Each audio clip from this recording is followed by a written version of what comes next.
Կենտրոնի եթերը շարունակում է անցուդարձը, միասին ամփոփենք օրվա կարևոր իրադարձությունները Հայաստանից ու աշխարհից։ Բարի երեկո։ Գրքերը նորից թեժացել են, խորհրդարանում բախվել են քաղաքացիական պայմանագիրն ու դաշնակցությունը։ Օրակարգում էր Հայաստան դաշինքի ներկայացրած օրինագիծը, որով պահանջում էին դադարեցնել ՀՌՀ անդամ Հակոբ Հակոբյանի լիազորությունները։ Այս ամբողջ քննարկումը դաշնակցության դեմ հիշեցնում է ակամայից մի քիչ ավելի տարիքովները քիշեն, ճիշտ է, հիմա 30 տարի էլ իշխանության դաշնակցության դեմ երբ պետք է լինում, ցուցադրում է մի քանի ֆիլմ, որոնցից մեկը Սարոյան եղբայրներն է։ Իհարկե, ես վստահ եմ, որ հեղինակները հոգու խորքում համակրելով դաշնակցությանը, բայց կոնյուկտուրայից ելնելով դաշնակցության դեմ պետքա ֆիլմ ցուցադրեին։ Բայց ինչքան էլ ժամանակ անցավ, հակադաշնակցական ֆիլմի մեջ հերոսը մնաց այնուամենայնիվ դաշնակցական Գևորգը, հերոսը մնաց դաշնակցական Գևորգը, եւ ինչքան էլ դաշնակցության դեմ խոսվի, իդեպ Սարոյան եղբայրների հետ կապված։ Սարոյան եղբայրներն ավարտում է մի խոսքով, մենք դեռ կգանք։ 90 թվականին, երբ որ պաշտոնապես բացվեց դաշնակցության գործունեությունը Հայաստանում, Հայաստանի ղեկավար մարմնի ներկայացուցիչներից մեկը հանգուցյալ Վահան Հովհաննիսյանի հետ Ռուբեն Հովսեփյանն էր, ով գրական թերթում տված իր հարցազրույցում, ասում է այն տարիներին, որ նայում է Սարոյան եղբայրներ ֆիլմը, կյանքում չէի մտածի, որ այդ մենքի մեջ ես էլ եմ լինելու։ Ես շատ ուրախ եմ, որ պարոն Գեղամ Մանուկյանը այստեղ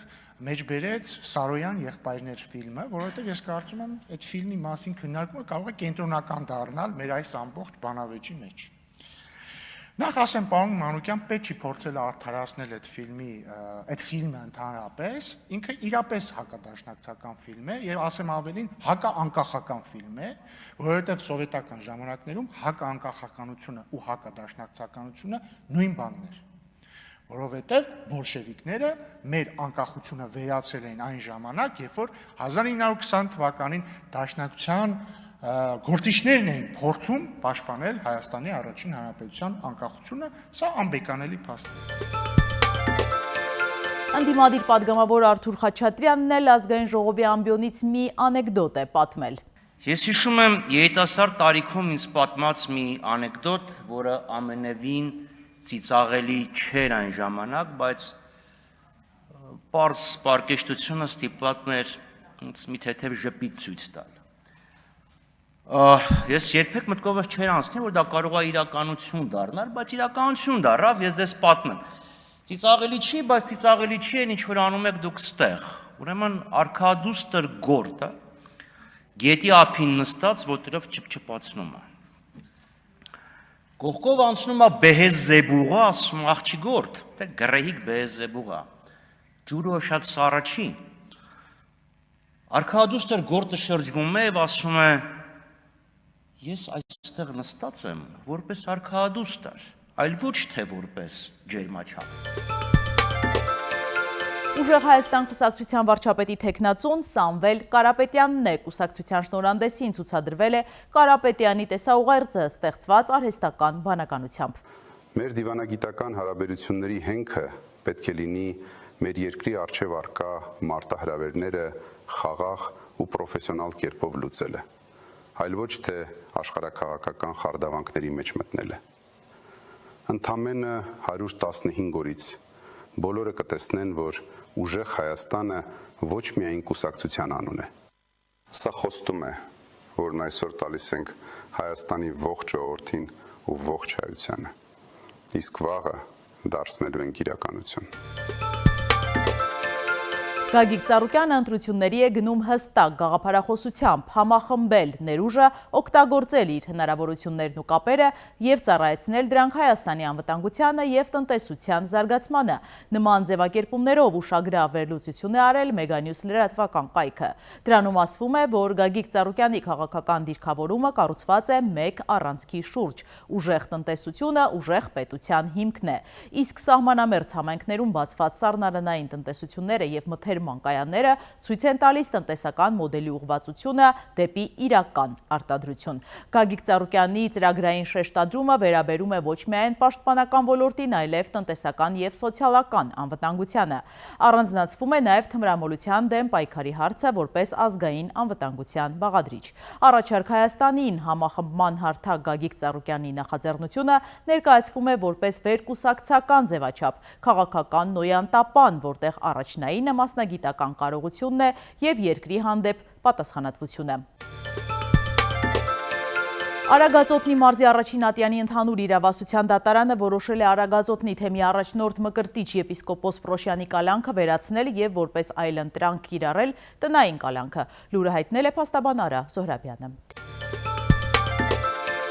Թուրքիայի խորհրդարանում եւս կրքերը եռացել են արդարադատության նոր նախարարի երթմնակալության ժամանակ վիճաբանություն եւ ծեծկրտուկ է սկսվել։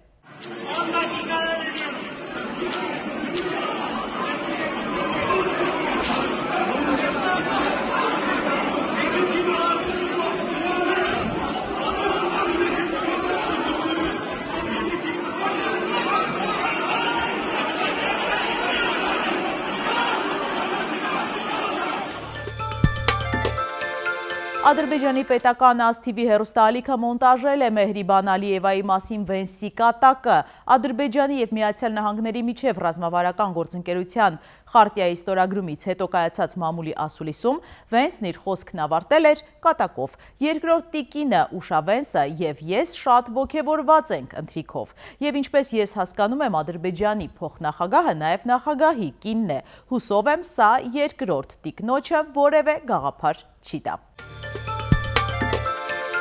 Խոշոր եւ ողբերգական ավտովթար է տեղի ունեցել Արմավիրի մարզում, Մալաշկերտ Արմավիր ավտոճանապարհին բախվել են Nissan Altima-ն եւ Ford Fusion-ը, կա 2 զոհ, 1 վիրավոր։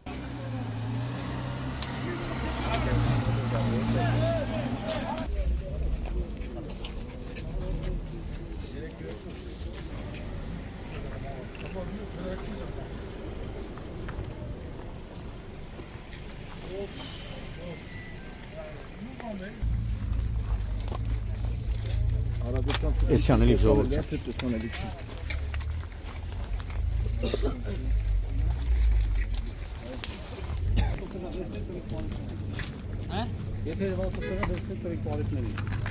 Կներես մի վարկյան հետ։